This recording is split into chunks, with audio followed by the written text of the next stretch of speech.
হাতত প্ৰাৰ্থী তালিকালৈ ৰৈ আছে প্ৰমোদ বড়ো। দুৱাৰ খোলা আছে অপেক্ষা মাথো মিত্ৰতাৰ বাবে। আমিতো চবৰ লগতো আলোচনা কৰিবলৈ ৰেডি আছোঁ।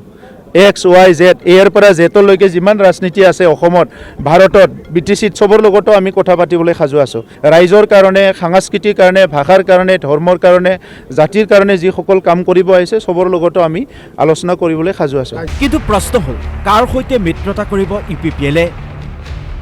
বিজেপি নে কংগ্ৰেছৰ সৈতে? BTRৰ 15টা সমষ্টিক লৈ অংক মিলা নাই BPF, UPPL আৰু বিজেপিৰ মাজত। মুখ্যমন্ত্ৰী হিমন্ত বিশ্ব শৰ্মায়ো এতিয়ালৈকে স্থিতি স্পষ্ট কৰা নাই। BTRত 26ৰ নিৰ্বাচনত কাৰ সৈতে মিত্ৰতা কৰিব বিজেপিয়ে? ইয়াৰ মাজতে মিত্ৰতাক লৈ প্ৰমোদ বড়োৰ মন্তব্য। 15টা সমষ্টিৰ বাবে প্ৰাৰ্থী তালিকা প্ৰস্তুত UPPLৰ। মিত্ৰতা হ'লেই বুজাবুজিৰ মাজেৰে ভাগ হ'ব সমষ্টি। এতিয়ালৈকে আলোচনা চলি আছে বিভিন্ন দল সংগঠনৰ লগত। হয়তো এনাদাৰ 1 উইক, এক সপ্তাহৰ ভিতৰত এটা সিদ্ধান্ত হৈ যাব। কিন্তু UPPL দল হিচাপে আমি BTC এৰিয়াত আমি যিটো 15টা সমষ্টি আছে ইয়াতে ফুল প্ৰিপাৰেশ্যনত আছোঁ। এলায়েন্স হ'লে ইয়াৰ কাৰণে বেলেগ এটা সিদ্ধান্ত হ'ব আৰু অকলে হ'লেও আমি 15টা সমষ্টিটো খেলাৰ কাৰণে প্ৰিপাৰেশ্যন ফুল্লি আমাৰ চলি আছে। কিন্তু ইয়াৰ মাজতে BTRৰ শেহতীয়া ৰাজনীতিৰ পৰিস্থিতিক লৈ অধ্যক্ষ বিশ্বজিৎ দৈমাৰীৰ বিস্ফোৰক মন্তব্য। মিত্ৰতাৰ ক্ষেত্ৰত জটিলতা আছে BTRত। BPF, UPPL কেনে হয় মানে এতিয়া মানে কোনটো প্ৰিন্সিপলত এগ্ৰি হয়? তিনিটা পাৰ্টি, এটাতো হ'ল BPF, BJP, আনফালেদি UPPLৰ কথাটো কৈ আছে UPPL, BPFৰ মাজত মানে কেনেবাকৈ মিলা মিছা হ'ব পাৰে নেকি? তো কোনেও না কৰা নাই, কিন্তু এটা মানে চূড়ান্ত পৰ্যায়লৈকে অহাৰ আৰু কিছু সময় বাকী আছে। যেতিয়ালৈকে সেইটো ফাইনেল নহয়, মই ভাবোঁ চিট শ্বেয়াৰিং ফাইনেল নহয়।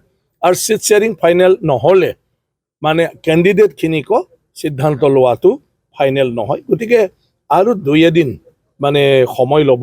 ইফালে শাসনাধিষ্ঠ BPF দলৰ সমানেই 26ৰ ৰণলৈ প্ৰস্তুতি চলোৱা প্ৰমোদ বড়োৰ দাবী। BTRৰ ৰাইজে বিচাৰে UPPLক 26ত 10টাতে জয়ী হোৱাৰ দাবী। দেখিছোঁ যে চবে ফুল কনফিডেন্সত আছে, কাম কৰি আছে। গতিকে 15টা চিটত UPPLে ভালকৈ আমি কাম কৰিম আৰু 50%তকৈ বেছি চিট মানে মোৰ দেন 10 চিটছ আমাৰ জিকাৰ এটা স্কোপ আহি গৈছে। BTRৰ প্ৰতিটো সমষ্টিতে UPPLৰ নেতাকৰ্মীয়ে চলাই আছে পৰ্যালোচনা। 5 বছৰৰ শাসন কৰা UPPLৰ চৰকাৰখনে BTRত বহুতো উন্নয়নমূলক কাম কৰাৰ দাবী। কিন্তু যেতিয়াই BPFে BTRত শাসনভাৰ চলাইছে তেতিয়াৰে পৰা BTRত বৃদ্ধি পাইছে চিণ্ডিকেট, অসামাজিক কাৰ্যকলাপ, সাধাৰণ জনতাৰ পৰা লুণ্ঠন চলোৱাৰ অভিযোগ। সময় হ'লে সকলো কথাই ৰাইজৰ আগত অৱগত কৰাৰ কথা ক'লে প্ৰমোদ বড়োৱে।